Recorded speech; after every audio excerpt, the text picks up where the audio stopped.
All right, continue reading with Jennifer Ryan's The Me I Used to Be. The Me I Used to Be. A novel written by Jennifer Ryan.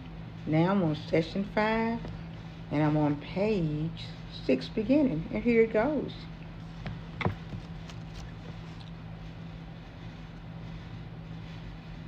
They'd probably heard a version of that spiel a dozen different ways, 1,000 times in this room, that echoed with the desperation of all those who came before her.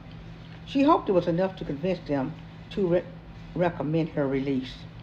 Patrick Stewart look-alike held up a paper. The prison reports that you are a quiet, respectful, hard-working inmate who prefers to read and study. Did he even know how to ask a question? I worked hard to better myself and use the resources available to me because she squandered her days on campus before she was arrested. If you are granted parole, what will you do to be a part of the community you wronged?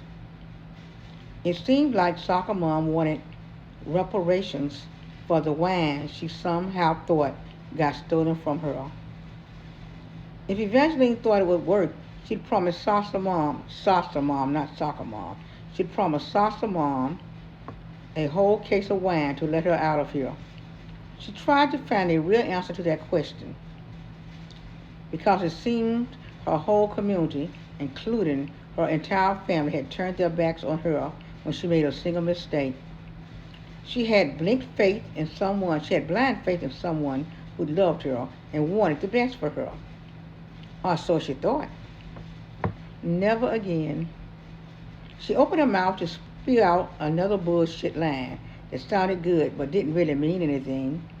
She didn't get the words out because the door next to the parole examiner's table opened and her worst nightmare walked in. Lieutenant Chris Chambers, in full sheriff department uniform. That's right, he'd gotten another promotion while she sat in stasis in an 8 by 10 cell. Her mouth snapped shut and her jaws locked tight. Her whole body went hot with rage and fear. A bead of sweat trickled down the side of her face. He stared long and hard at her, his gaze fierce and unyielding. He dismissed her like he'd done when she refused to answer any of the questions the night he arrested her. Then he walked to the table, leaned down, and spoke into Patrick Stewart's look-alike ear. He set a folded piece of paper on the table and jabbed his finger down on it.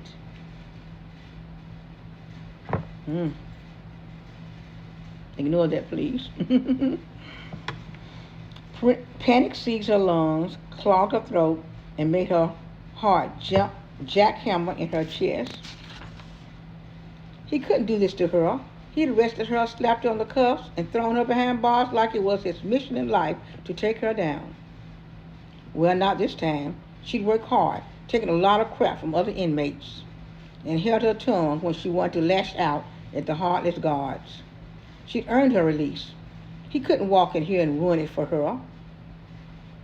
But the reality was, one word from him could keep her here for the rest of her sentence. The jackhammering of her heart kicked into hummingbird speed. Excuse me, what's going on?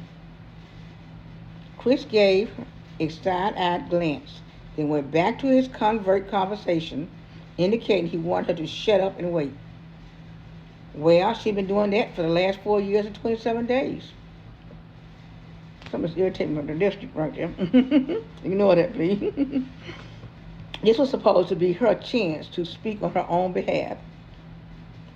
Parole examiner number 3 turned to Chris. We are in the middle of a hearing. If you are here to testify against the release of this prisoner, please state your case to the entire panel. Salsa Mom, blonde, kept her eye glued to Chris's wide shoulders and chest. Evangeline avoided another stare down with his emerald green eyes. It had been a long time since she'd seen grass that green, or anyone from home. Even if it was someone who hated her, he was at least familiar. And nothing and no one in this place was even close to what what he'd known. Chris stood to his full height and held up the paper he brought in. He spoke directly to her, though he answered parole examiner's number 3. I am here today to request the immediate release of Evangeline Austin. Her heart slammed to a dead stop. Wait, what? Until the next time, session 6. See you later. Stay tuned.